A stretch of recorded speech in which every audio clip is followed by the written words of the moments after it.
Well, let's return to Madagascar's election campaign now. And for more on this hotly contested election, we can go live to Peninah Karibe. She's standing by for us in the capital, Antananarivo. Peninah, candidates are making a final push before the election. It's only 2 days to the election now. What's the mood like in the country? Have campaigns wrapped up as yet?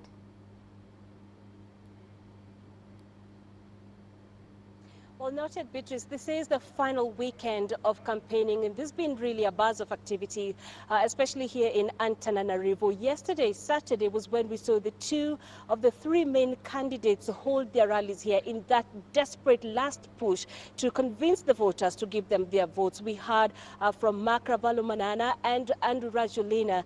They're considered as the 2 main heavyweights in this contest, and both of them, of course, are camping here in the city, trying to sell their agendas to the voters. Today, we have the president incumbent, Rajoelina Peninah.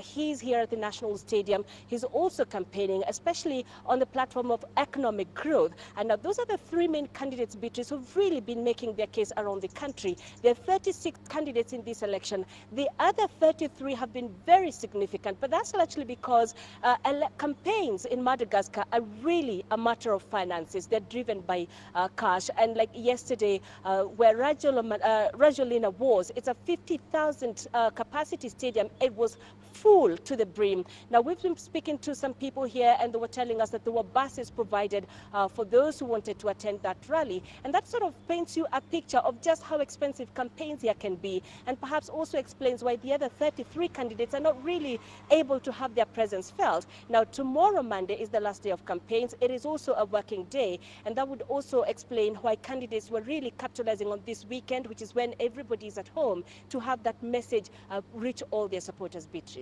Peninah, so Madagascar has been known for coups and unrests during previous transitions of power. And one of the candidates, in fact, Rajoelina, took over power in a coup in 2009.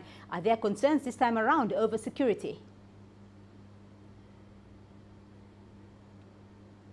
Oh yes, Beatrice, those concerns are very much there. In fact, yesterday, Saturday, after those campaign rallies, those 2 candidates appeared in a televised national debate, Rajoelina and Ravalomanana. And that issue of the 2009 coup did come up. And Ravalomanana was arguing that he was pushed out of office. And here we are again, in his words, doing this campaign again with the very person who was responsible for pushing me out illegally from office. And then we heard Rajoelina responding to that, saying, no, I didn't push you out of office. You signed a legal document, essentially putting yourself out of that seat. So really, those concerns are still very much there. In the run-up to this week, there's been quite a number of violence, reports across the city. And again, pitting supporters of those 2 main candidates, Ravalomanana and Rajoelina. And I have to really stress for you, Beatrice, that these are really seen as the 2 main candidates in this election. It's a really high-stakes election. People here in Antananarivo were just telling us a short while ago that for the very first time, they really don't know who's a front-runner for this election. It's a really, really tightly contested between these 2. We've got injuries that have been reported from various clashes that have erupted between supporters of these 2 camps. And just as recently as yesterday, we heard from the national police saying that they are in charge of everything, just trying to reassure people that they are in charge, they are in control, and people really should go out to vote, and knowing that every polling station will be manned by police officers. It is, of course, reassuring for residents to hear that. But then they were telling us chaos do not really erupt on election day. It is after the election, during the counting, that they get to see this violence erupting. And especially now that Rajoelina has even come out to say that there is vote rigging. He posted online on social media a picture of what he claimed was a ballot paper already pre-marked. And he said that was proof enough that there is irregularities taking place already, even before the country votes. Some residents here were telling us that Rajoelina has been saying if he doesn't win this election, he's not going to accept those results. So really, this is all cause for concerns for residents of especially Antananarivo. But police also saying they're very much in control. So Beatrice, a lot of people adopting that attitude of wait and see after Wednesday, which is when they vote, what's going to happen. Right, Peninah, you have mentioned that there is no real front runner, that there are 3 main contenders. All of them have been in public office before. What is the expectation of the voter, though, On what platform are these three contenders running on, and what is it that the voters expect to be addressed from whoever wins the election?